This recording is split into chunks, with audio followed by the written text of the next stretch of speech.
চক অসমবাসীৰ কাৰণে এইটো একেবাৰে লাজৰ কথা আৰু আমি সকলোৱে খুব লজ্জিত অনুভৱ কৰিছোঁ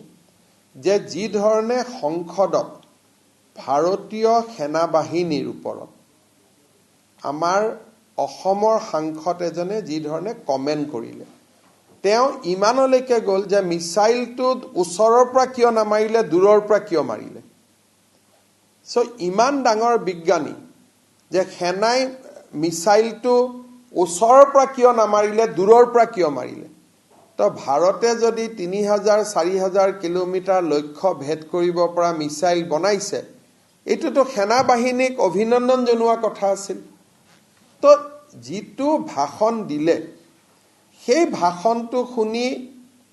এটাই ধাৰণা হ'ল যে তেওঁ ভাৰতক কেতিয়াও ভাল নাপায় নিজৰ ল'ৰা ছোৱালীকো বিদেশী কৰিছে পত্নীকো বিদেশী কৰিছে আৰু মই এই কথা ক্লিয়াৰলি ক'ব পাৰোঁ যে in a very good day he will also change his citizenship তিনিটা ফেমিলি যেতিয়া নায়েই ভাৰতীয় তেওঁতো টেম্পৰাৰীলি ভাৰতত আছে আৰু সেইকাৰণে তেওঁ সদায় ভাৰতৰ বিৰুদ্ধে সংসদত কথা কয় যোৰহাটৰ ৰাইজৰ শিৱসাগৰৰ ৰাইজৰ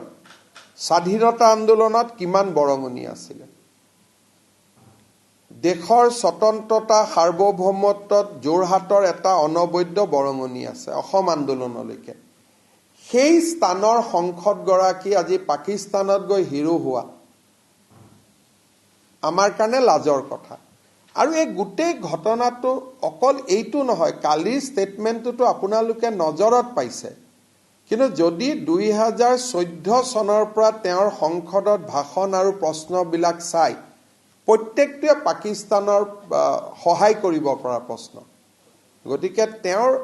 খুব বেলেগ ধৰণৰ সম্পৰ্ক পাকিস্তানৰ লগত আৰু obviously he cannot be hero in Indian television he will be hero only in Pakistan না কওঁতেতো তেওঁ ক'ব নোৱাৰিলে মই যোৱা নাই বুলি এনেতো বহুত বকবকাই থাকে যেতিয়া অমিত শাহ জিয়ে ক'লে তেওঁতো থিয় হৈ সংসদত নকলে যে মই যোৱা নাই আপুনি ভুল কথা কৈছে বুলি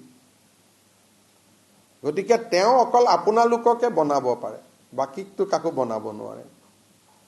যিমান দিনে মই বনোৱা দেখিছো আপোনালোককে তেওঁ বনোৱা দেখিছো বাকি অসমৰ মানুহক নোৱাৰে আৰু আপোনালোকে চাব ৰাইট বিটিএডিৰ পৰা লক্ষ্য কৰি গৈ থাকিব মানুহক বনাব নোৱাৰে দুই এজন আপোনালোকৰ মানুহৰ তেওঁৰ প্ৰতি সফট কৰ্নাৰ আছে তেওঁৰ প্ৰতিও নাই মোক বেয়া পায় কাৰণে তেওঁক উঠাব খোজে মই ভাবো যে সেইটো বহুত দিন নচলে